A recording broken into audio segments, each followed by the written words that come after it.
durallee bara 2008 torba yaaliin garaagaraa godhamaa ture. Milkoofne. Maaliif mootummaan jijjiiramaa osoo hin dhufin duratti rakkoo ture jechuudha. Shiraa humnoonni garaagaraa naannolee lamaan walitti buusuun daandii kana ni jalqabne jedhamee hoggaa qaamni aanaatiif naannoo jalqabu asiin maashinni gubachaa ture daandii kanarratti.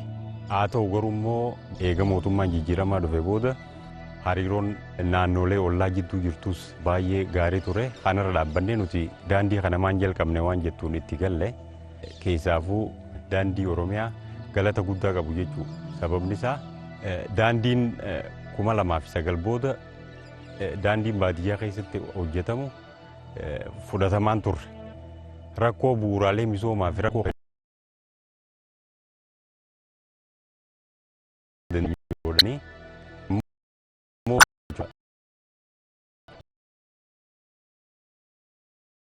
Rabbiinis nu gargaaree daandii kana asiin geenyee jirra jechuudha. Kiiloomeetirii 153 kana asii dura deemaa turre wanni feetee yoo nuti karaa kanaan bahuu hin dandeenye ammoo kiiloomeetirii 42 achitti magriiba salaannee asitti ishaa'ii salaanne. Duree ammas galatee muti faayidaan isaatis waan akkanaati miti.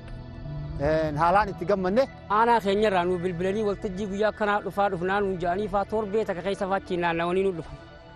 Amma faayidaa karaa kana sagantaa galgala nu qabaniiti guyyaa zaajaa duratti asitti waltajjii gaggeessina. Achii bulchaan nutti dhufe jechuudha. Tokko isa faayidaa isaan. Kaan aanaa 4 keessa deemnee dhumna amma daqiiqaa 40 keessatti amma motorri deemu kun Ayzuuzii yaatu kun karaa kanaan deemti jechuudha. Dur guyyaa 3 guyyaa 2 naannoo inni achiin dhahine jechuudha. Sanirraa amma daqiiqaa 40 zaata takka keessatti aanaa keenyaa fi nuti wal qunnamne jechuudha. Daandiin kun bajata mootummaa fi hirmaannaa uummataatiin hojjetame. Naannolee Oromiyaa fi Sumaalee wal qunnamsiisuun lameenifuu tajaajila kennaa jira. Sababa rakkoon maashina sargayeetiin adda citee ture daandiin kun akka inni hojjetamne jechuudha. Yeroo ammaa kana uummannis rakkoo yeroo garaa garaatti 2000 bara aanaa kana jalatti riferendemiin deebanii eegalanii rakkoo bulchiinsa gaarii hamaa ture jechuudha. Maaliif amma duraan kiiloomeetirri gabaabaan asiin garuu isaan kiiloomeetira 153 deemaa turan jechuudha. Aanaa lamaa fi naannoo lama keessa baaniiti dhufanii aanaa faana wal qunnamaa turan jechuudha. Tanaafiyyuu hawaasni kun yeroo ammaa kana immoo hariiroo isaa karaa akka barbaadetti uummata naannoo lamaan faanas obbolummaan uumame yeroo ammaa kana daandii kanarra naannoon lameen fayyadamuuf jechaadha asirra daandii kanarraa deemu. Warruma gaafa sana doozera gubetu deebee maashina sana eegee kunuunsee daandiin kun nu barbaachisa. Walitti misoomaa hawaasummaa diinagdee waliin gaggeeffachuu qabna jedhameeti itti amanamee wal mariisifamee walii galamee naannolee lameen faanarra hariiroon obbolummaa waltajjii yeroo garaa garaa godhameetiin daandiin kun akka ba'u taasifamee jira jechuudha yeroo ammaa kana. Hirmaannaa uummataatiin jalqaba hojjetame jechuudha. Uummanni hirmaannaa uummataatiin erga hojjetee booda nuti irra mari'atamee bajeta aanarra qabneeti ofii keenya erzuu workiitiin bajeta miliyoona 10 itti baasnee daandiin kun akka hojjetamu taasisne. Rakkoolee hawaasummaa uummanni qabu fayyaa wajjin wal qabatee barnoota wajjin wal qabatee tajaajila hawaasni mootummaarraa barbaadamu kennuudhaaf baay'ee saffisee jira jechuudha. Riifariyyuu jiraatte ambulaansiin daqiiqaa 40 qofa deemti jechuudha aanaarraa haga buufata as jiruutitti aanaarra hospitaalli ni jira waan ta'eef kanaan dura bisidiimoo deemaa turte amma kallattiidhaan hospitaala aanaa miidhagaatitti riifar hoggaa jiran daqiiqaa 40 qofa deemtee fiddi waan ta'eef kana qofaa miti. Magaalaa wajjiniinis wal qabatee walitti hidhamiinsi magaalaatillee aanaan kun akkuma beekamutti aanaa horsiisee bulaati beeylada qaba. Beeylada kana achitti gabayaayyuu hin jiraanne gama kana ceesisanii fiduudhaaf kanaan dura kotteedhaan deemaa ture. Amma Ayzuuziin fe'eetti asiin oofa jechuudha. Diinagdee uummataatillee walitti hidhuudhaaf jiruu fi jireenya uummataa jijjiiruudhaaf daandiin kun nuusaaf dhisee jira waan ta'eef ani jijjiirama guddaa fidee jira uummanni illee itti gammadaadha. Daandii baafnee jira xumurratti immoo dildilaa wajjin wal qabatee qaama olaanaallee beeksifnee jira diizaayinii isaatiif wanti hundi xumuramee jira. Qaamni olaanaalleen kan daandii kana nu gargaaree wanti godhe dildila sunillee nuti waan jettuun qabu abdii akkasii isaanirra ganneeti daandii kana gallee waan ta'eef akka aanaatitti bajeta qarshii miliyoona 11.5tti siqu erzuworkiidhaan bajeta aanaatirratti qabnee daandii kana erzuworkii hojjenne kahaaf immoo miliyoona 20 ol naannoon istiraakcharotaa fi cirracha uwwisuu irratti waan hojjetan waan ta'eef nutis gama keenyaan bajeta aanaatiin nuti sossooneeti Oromiyaallee harka nu qabdee nu deeggarte waan ta'eef ani walitti dhiyeenya cimaadhaan hojjetame waan jettuun qaba. Misoomni bu'uuraa biraa aanaa kanatti hojjetame piroojeektii bishaan dhugaatiiti. Hojii gama kanaan hojjetameenis uummata bishaan dhugaatii qulqulluu dhabee rakkachaa ture dheebuu baaseera. Eega ganama baanee galgala akkasii gala. Eega ganama subii baanee galgala lamaffaa bullee sadeeffatu gala. Amma alhamdulillah mootummaa kan yalla maganii gammannee halkanii guyyaa dhiiraa dhalaadhaan akka tolfaanee dhaabbachuu jira. Yoo gammachuu takkaanu duraan tuqamne ammaa dura. Eega dhufe namni laga biraa barbaadu jiru asuma dhugu jirra. Sadarkaa naannootii federaalaatti hundaa'uun ni galatoonfannaa. Piroojeektii tokko ereerirraa gara fadis miidhagaa kan jedhamu mootummaan yaalii godhee iddullee baajetallee guddaatti baasee piroojeektiin sun sadarkaa dulaa irratti uummata hawaasa biyya kanaa dhaqqabee kan jiru qabaanna. Eega sanillee amma sadarkaa aanaadhaatti bulchaan aanaatii fi hojjeta aanaallee ni galatoonfannaa. Itti deemuudhaan amma kafaltii boolli lamaa kafalamee sunillee itti deemu jira jechuudha. Dhaabbata kanallee galatoonfannaa boolla kanarra nuuf milkaa'ee jiru dhaabbanni kuni ni milkaa'ee bishaan kana bishaan guddaa buuse bishaan bareedaa bishaan dhugaatillee ta'u haalli isaa bareedaadha. Akkaataan isaan itti dalaganii nu qeebalchiisanillee akka bareedaadha akka galatoonfamuu qabu kan mootummaallee galatoonfachuu qabu kan qaamni namni rakkoon biyya tanaa yaachiftullee dhaabbata kanallee galatoonfachuu qabu. Haalli bishaan kanallee bareeda jechuudha. Rakkoo baay'ee fure. Piroojeektoota bishaan dhugaatii bara 2016 kana keessa hojjetamuuf karoorfaman 11 keessaa 9 xumuramaniiru. Bajanni piroojeektoota kanneeniif ramadames walumatti miiliyoona 25 oli. Bara bajetaa kana keessatti piroojeektiin nuti qabanne mana qopheessaatii fi bajeta idileetiin miliyoona 20.5 qabanne mana qopheessaatiin akkasumatti miliyoona 4 qabanne. Waliigala bajeta idileetii fi mana qopheessaatiin miliyoona 4.5 itti qabanne piroojeektii baay'inaan 10 akka ta'an hojii jalqabsiifne hundasaayyuu hojii jalqabsiifne piroogirasii irra jiranii kana keessaa immoo hanga ammaatti piroojeektii 9 xumurree jirra. Kan nuuf hafe lamaan kana keessaa kafaltii beenyaati akka kaapitaalaatti bajeta irra qabanne. Qarshii miliyoona 5 takka kan ta'u ijaarsa qotiinsa boolla gadi fagoo milkaa'ina bara darbee irratti arganne bara kanallee boolla gadi fagoodhaaf miliyoona 5 irra qabne isa san immoo gaheen aanaadha. Bajeta biiroo bishaan Oromiyaatiif dabarsuu waan ta'eef isa sanillee parsantaa 100 maallaqa dabarsinee jirra. Kan eegaa jirru amma maashinichi dhufee akka qotiinsa eegaluu qofa malee kafaltiin faayinaansiyaalii xumuramee jira. Piroojeektiin nuti sadarkaa aanaatti qabnu kafaltii kanarraa kan hafe guututti xumuruu dandeenyeeti jira jechuudha bara bajetaa kana keessatti. Gaafii hawaasaa lakkoofsi tokko bishaanii jechuudha. Kana bu'uura godhachuudhaan mootummaanis wanni yaalee jira. Piroojeektii fadis miidhagaa jedhamu birrii guddaadhaan xaarii guddaa godhee ture. Xumura irratti haga magaalaatti dhufee tajaajila kennaa jira. Haa ta'u garuu immoo piroojeektiin kun yeroon inni qoratamee hojiirra oolee fi baay'inni uummataa amma jiru waliin simu. Bajeta aanaatti qabnee dookumentiin qoratamuu qaba waan jettuun gandoota 14 irratti dookumentii qorannee qopheessine jechuudha.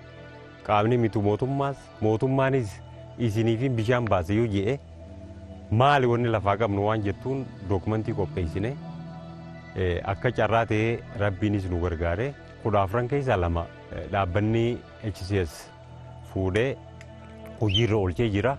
Tokkomma piroojeektii bira dhaabbannu kana jechuudha hawaasni tajaajila argachaa jira.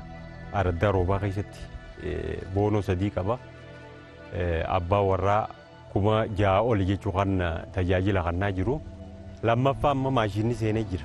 Dhaabbatuma HCS kana piroojeektii nuti qopheessine kana kennineef inni kaan bajeta aanaatiin nuti yoo maal godhuu qabna waan jettuun bajeta aanaa boolla 2 qotuu qabna jennee maallaqa isaa galchinee jira. Birrii miliyoona 11tti tilmaamama. Warri Oromiyaatis isin gargaara jechuudhaan sibiila achi keessa galuu fi hanga jeneetaraa fi paampii barbaachisu nutu isin gara qonnammoo gee keessan ba'a waan jettuun ka boolla 2 galchinee jirra. Kana malee hojjetaan mootummaa aanaa kanaatillee hawaasni waan rakkachaa jiru kana nuti rakkoo kana qooddachuu qabna waan jedhuun birrii miliyoona 5.1 akkaawuntii galee jira hojjetaa mootummaa kunillee.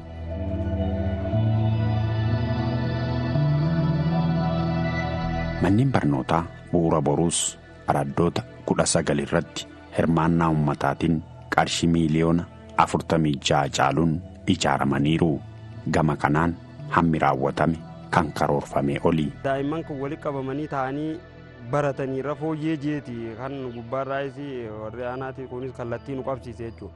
Sanirra dhaabbannee hawaasni keenya jechuun hundi walitti dhufnee jechuudha. Asii wal mari'annee manni kun daa'ima keenyaaf ijaaramuu qabaa jenneeti jechuudha. Wanni irraa kaanee ijaarre dareen isaa 4. Daree 4 tana guutee ijoolleen itti barachaa jirti jechuudha. Akkuma amma gartan kana qabeenyuma keenya hojii irra oolchinee akka isin gartan kanatti mana bareedaa kana ijaarannee daa'imni keessatti bareedee nu barachuu jira jechuudha. Barnoota sadarkaa tokkoffaan dura seenanii qubee fi lakkoofsota afaan isaanii hiikkachuu fi dudubbachuu sodaa tokko malee amaleeffannaadhaan mana barnootaa dhaqanii barachuu sammuu barataa tokko qaruu danda'a. Barnoonni sadarkaa tokkoffaa barbaachisaadha. Hawaasnis mana barnootaa ijaaruudhaan barattoonni kan jijjiiramanii fi guddina boruu akka fidanii kutaa tokko gaafa galan barnoonni haaraa akka hin taaneef sammuu dhalootaa qaruu fi barnoonni sadarkaa tokkoffaa barbaachisaadhaan jira. Kuni qaceellotti ganaa hin kufuu kakutaa 6-7 gaaf dura kan qubeen dubbifne mucaan kiyyan dubbisuma jaati eegan dubbifne mucaa deema horii ala deemee eegan dubbifne maal faayidaa naa qaba olin deeminuma jaawuli kanaan wal caqaacaqaa turre arra osoo ganda jirtuu qubee beeyte jechuudha. Hamilee nu kaatee kan akkasii guddifannee ijaarannee gama fuulduraattis akka tarkaanfiitti fudhannaadha qabna nuti immoo. Mana kana hirmaannaa uummataa irraa eegalee qarshiidhaan oolmayaan humna namaatiin toora miliyoona 3.5 ijaaramee jira. Eegee ijaaramee booda immoo daa'imman kana keessa laallee inumaa ijoollee kaan caaltee firii isaa amma agarree nu gammachiisaa jira. Ganama gisee ol deemnu gisee gad deemnu irra baanee ilaallu malee yaanu waan namatti tolu jechuudha. Barataan guyyaa guyyaan amma daree dhufee barachuu jiru kun duraan hawaasuma keessa oolanii akkasumaan bakka taphatti maalitti yeroo isaanii umurii isaanii dabarsanii amata 7-8tti mana barnootaa gala keessumaa naannoo gammoojjiitti barataan jechuudha.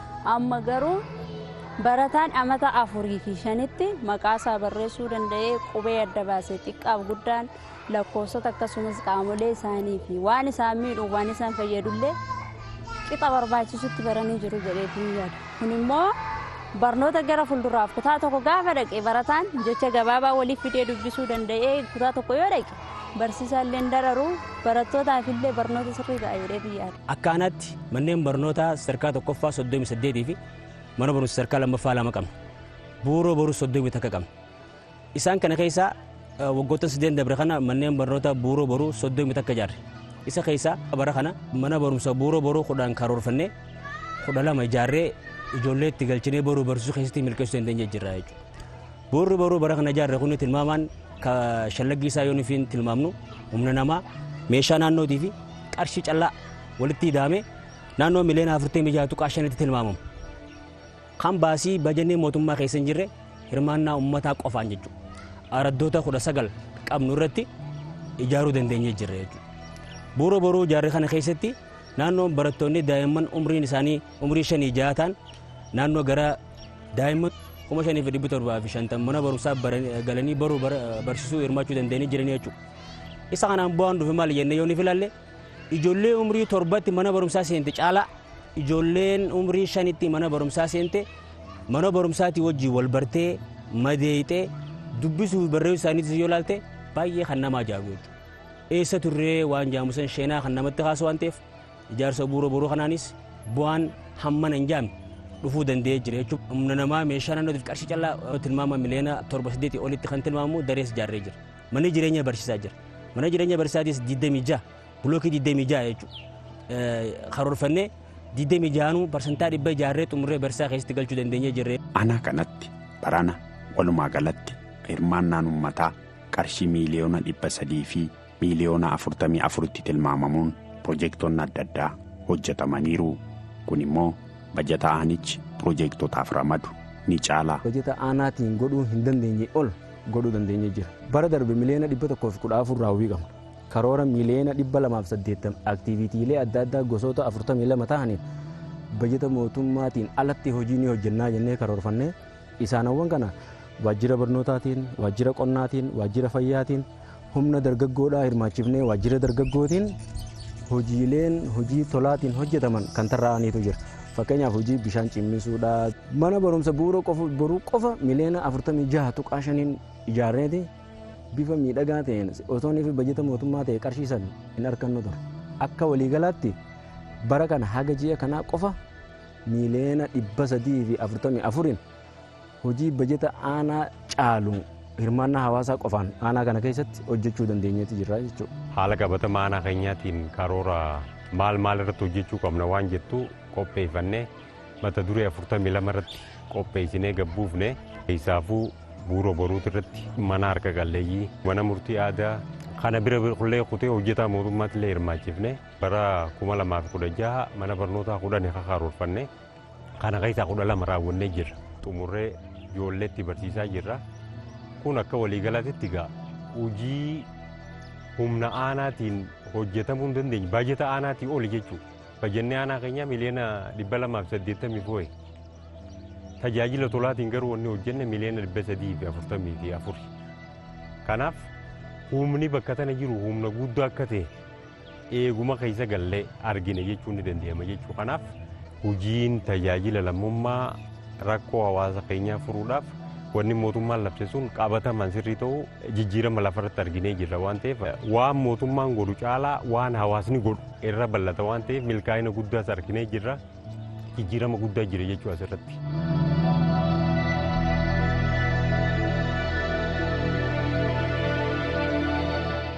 Aanaa miidhagaa tolaatti horsiifatanii bultoonni aanaa kanaa qonna eegalanis ni jiru. Barana qonna arfaasaatiin hektaara 10,000 caalu kilaastaraan facaasaniiru. Dur akkasitti oomishuun barree wani dur dalaynu horiidha. Qotee bulaa hin taane amma dura tiifataadha.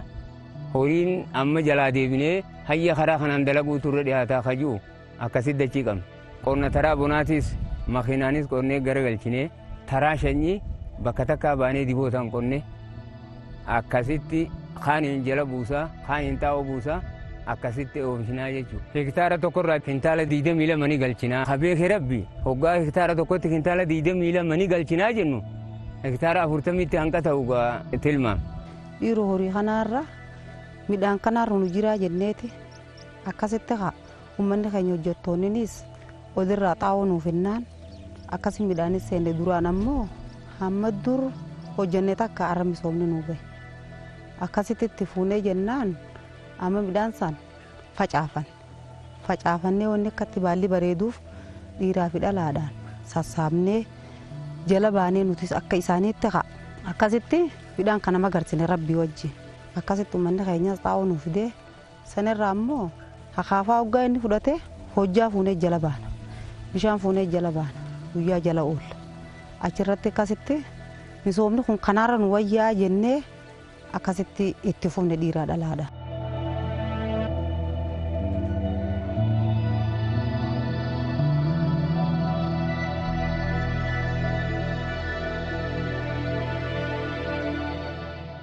Uummata gama horsiisee bulaarraa amma gama qonnaatti dhiibaa jira jechuudha. Keessattuu teekinooloojii hojimaata qonnaa ammayyaawaa lafa qabsiisuu wajjin hubannoo hojii eegsisteeshinii irra hojjechuudhaan amma uummata duraan tiikfateetuma qofa bulu yookaan midhaan beeyladuma qofaa facaasu karaa guutuu ta'een akka qonnatti galuu danda'u hojii eegsisteeshiniitiin gamana fiduu dandeenyeera jechuudha.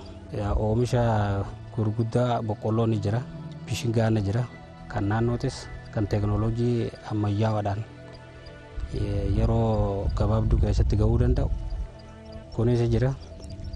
Oomishni salliixaa ni jira, qamadiin ni jira, midhaanota gurguddoon oomisha looyizii ni jira bal'inaan jechuudha. Aanota oomisha looyizii bal'inaan oomishu keessaa lakkoofsi duraarra jira jechuudha aanaan keenya. Aanaa miidhagaa tolaatti horsiifatee bultoonni qonna eegalanii yeroo gabaabaa keessatti gara tiraakteraan qotuutti ce'anis ni jiru. Bu'aan isaan argachaa jiran laayyoo miti. Isaan kun warra kaaniif fakkeenya gaarii ta'uu danda'u. Duraan qonna tiifatee bulaadha.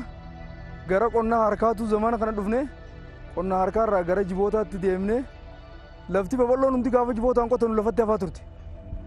Namni osoo qonna hin dhaqqabne lafatti hafaa turte ammoo qonnaan bulaa adda duree mootummaanis keessaa waa nu dammeessee keessaa as nu guuree eega keessaa as dhufnee booda gara tiraakteeraatti achi ceenee tiraaktera cinaa mootummaanis wabii nu ta'e waan nuti qusanne irratti argannee fudhannee amma fuudhuun ganda tokko guyyaa tokko dhumuu danda'a. Duraan amata tokkotti shanyiin baatii 2 turte. amma immoo guyyaa kudhanii hin finne yoo jenne guyyaa shanii yoo hin finne guyyaa lamatti nu dhuma jechuudha. Maashina harkaa qabna waan ta'eef xiqqaatu guddatu. Kanaaf mootummaan waan baay'ee nu barsiise jechuudha. Jijjiiramni kun eega dhufe waan baay'ee agarree jirra jechuu barbaadeeti. Qonna kana bu'uurarraa jijjiiruudhaaf inisheetiivii gurguddaa mootummaan gabbuuse fudhannee hojjechuudhaaf wanni itti deemaa jiru jira. Kanaaf haala qabatamaa keenyaan harkaan qotaa ture beeyladatti ce'ee amma immoo gara mekanaayizeeshinii tiraakitaraatitti ce'aa jira jechuudha. Hin baramne waan haaree asitti immoo tiraaktarri bara baraan dabalaa jira. Fadhiileen akkasuma ol ka'aa jira jechuudha. Amma yeroo gabaabatti tiraaktara seenuu jira. Qonnaan bulaa keessaa nama calallee waldee gurmeessine gara tiraaktara 8 kan dhufu jiru jira amma. Duraan naannoo 46 kana caalu oli jira. Amma kun hoggaa seene gara 50 ni dabala jechuudha. Fadhii jiruutu dhiyeessaa jiruutu xiqqaa malee kanaa oli qaamni tiraaktara barbaadu. Kanaaf gara hojii ammayyaatitti galchaa jira. Gara qonnaatittis galchaa jira. Qonnaan bulaan jiruuf jireenya isaa akka jijjiiru yaalii guddaa godhaa jira jechuudha. Qonnaan bulaa jalqaba irratti naannoo bonaa irratti qophii lafaa yeroo godhan walitti gurmeesse jechuudha. Walitti gurmeessine hin ijaarre akkaataa gurmaa'insa kilaasteraa qonnaatiin hin gurmeessine hooggansaaf ran hin goonee fi almost wal barsiisnee hojii saniin karaa duulaatiin yeroo wal fakkaataa akka lafa qopheessan yeroo wal fakkaataa midhaan akka faca'aa eegalan kunuunsallee kunoo sadarkaa ammarra jiru kana ga'uu danda'anii jiranii teekinooloojii guutuu akka fayyadaman hubannoo harkatanii bu'aadhaas amma waan namatti mul'atu kana jijjiirama ni jira jennee abdanne jechuudha. Gaagura ammayyaatiin damma oomishuu fi horsiisa lukkuu irratti kanneen hirmaatanis bu'aa gaarii irraa argachaa jiru. Damma waggaatti si'a 2 kan oomishan yoo ta'u baay'inni damma gaagura ammayyaatiin oomishamu kan gaagura aadaatiin oomishamu dachaa hedduun akka caalu hubatanii oomisha isaanii guddisanii maashina damma calalutti fayyadamuu eegalaniiru. Naannoo kanatti boqqolloo fi mishingaadhaa fi shunkurtaa fa'aadha. Hodura adda addaa akka paappayaa fa'aadha. Sanirra kaanee mootummaan nu gurmeessee waan kanarra nu kakaasee akka waan kana hojjennu baay'ee nu qopheessee jira. Nuti waldeenii keenya nama 10 gaagura 20 qabna ammaan tana 20tti naqanne saniif gara fuulduraatti itti deemna jechuudha. Meeshaan kun damma akka xaliilchee damma qulqulluu gabayaadhaaf dhiyeessu. Saniif kun nu gargaara. Kunis biddeena buusuu nu gargaara jechuudha maashina olla. Kanaafuu mootummaan keenya waan gargaarsa addaan nu godhee jira. Waan nuti irra dhaquu hin dandeenye. Akka nu kakaasuu godhee jira jechuudha. Yeroo ammaan dura wanni ittiin deemaa jirru kan isa aadaati. Gaagurri xiqqoo mana jala kaanneeti sadiin deemna. Isiin wanni isin baadhatti yoo ilaalle kiiloo 9 gaagurri xiqqoo san. Garuu amma gaagura ammayyaa kanatti yeroo mootummaan keenya nu leenjisee waltajjii adda addaa nu oofee ardaattis aanaattis nu leenjisee itti gaaguruu nuuf kennu. Kun isa gaagura kanatti gaagura ammayyaa kanatti amma hojii eegallee jira. Garaagarummaa inni qabu inni kun kiiloon deemaa isaa deema guddaadha. Kiiloo 30 baadha gaagurri takka. Kiiloo 30 san gara gaagura hodhanitti yeroo jijjiiru kiiloo 300 ta'a. Kiiloo 300 san yeroo gara maallaqaatti yeroo jijjiiru 300 ta'a jechuudha barsaa takkatti. Amanta keessaa waggaa 2 oomishna. Baatii idaarii fi xiqimtii oomishna. Amanta keessaa yeroo 2 yeroo nu oomishu marsaa 2 yeroo oomishe gaagura ammayyaa hornaa irraa 600 harkadhaa jeeti jaata. Kana dura immoo itti deemaa ture amma immoo leenjii adda addaa ogeessi keenya ardaa ka'aanaa illee nu bira gabbu'ee waan kana itti nu fufsiisuudhaan as geenye jechuudha. Waliin qusanne asii fedhii waajjira qonnaa keenyarra dhiyeeffannee lukkuun nu dhiyaatte jechuudha. Nama tokkoof firii 24 dhiyaatte duuba gaafirii 24 nutiin kun duraan kofaatii hamtuu keessa turre akkamitti mana kan akkam taanaa yennaan fedhii mana taanaas isiniifin dhiyeessaa jettee nu wajjin qabsooyte jechuu isinis nu dhiyeessite. An dabalataaniin isaan kana bira kutee firii 7 daaddee jechuudha. Torbaan tokko keessatti killee isiin dhalte guyyaa 3 maatii teenya nyaachifna. An amma hanga akka mana kiyyaatti hanga xiqqaadhaan gurguradha malee hin gurguru killee. Maaliif nyaata daa'imni keessa. Akkasumatti hanqina keessaa bahuudhaaf wanni tun waan faayidaa qabaati jennee mi'aa siidhaa barree kunuunsa siidhaa midhaanillee ficaa isaan mana kana wajjin nu fidan maleedha haaraa jala daynee binnaaf kintaala jechuudha. Kintaala waliin nu guuraa jennee ni binnaafi dhala ni fattu jechuudha. Itti oofti. Akkanaa 10 qabna. 10 qabna tokkichisaa firii 24 qaba. Kanarraa isheetii fi nama akka waliigalaatti qabannee itti hojjechuu jiru. Isheetii fi lukkuu dammaa fi misooma midhaaniitirraa isheetii filee garaagaraa qabannee itti deemu jira jechuudha. Kanaaf akka waliigalaatti lukkuun aaraddaa tanarra karoorfadee lukkuu 1316 jechuudha. Kaniin qarshii fedhii uummata kanarraa sassaabee galchee uummata harka geessee tajaajila kanaa jirtu lukkuu 2505 jechuudha. 2505 galcheetiin jira jechuudha waliigalaatti. Lukkuu tana yoo bitan jijjiirama maatii teenyaa fi dhuunfaatillee ni finnaa hajee qabatanii lukkuu tanaan ijaaramanii lukkuu tana tajaajila guddaa irraa argachuu jiranii kan qaba. Asitti ganda kanatti lukkuu mana 10 dhiyeesseef jechuudha. Manni qorni lukkuu 240 qaba. Kana alatti dabalata mana qorna waldee anjaarree kana malee lukkuu 150 as keessatti 5 qabu 10 qabu ka fedhii galfatee galchineef jiru jira jechuudha. Ka mana qabu akka waldeeyaatti ijaarre qorna kana malee. Gandoota biraa keessatti manneen akkana mana 7 jira jechuudha. Lukkuu 20 ka dhiyaateef jiru ni jira jechuudha.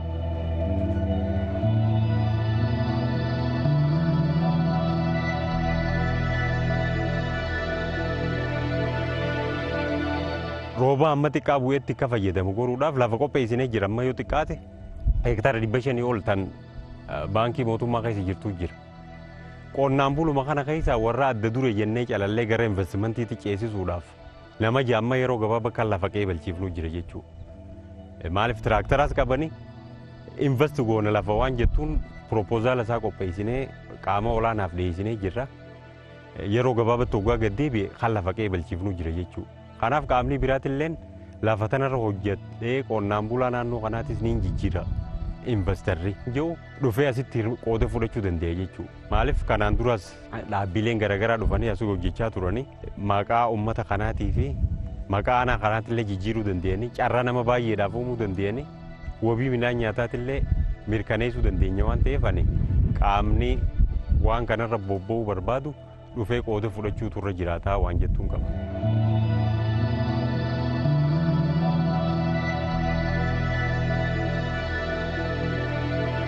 Yeroo ammaa hojii mala aadaatiin barame qofaan hojjechuudhaan beela jalaa ba'uun hin danda'amu. Keessattuu horsiifatee bultoonni horii horsiisan biratti dabalataan hojii qonnaa irratti hirmaachuudhaan oomisha naannoo isaaniitiif ta'u adda baafatanii mala ammayyaatiin yoo oomishan nyaataan of danda'uu bira darbanii gabaaf dhiyeessuu danda'u. Hojiileen misoomaa aanaa miidhagaa tolaa keessatti hojjetamaa jiranis kanuma kan mirkaneessanidha.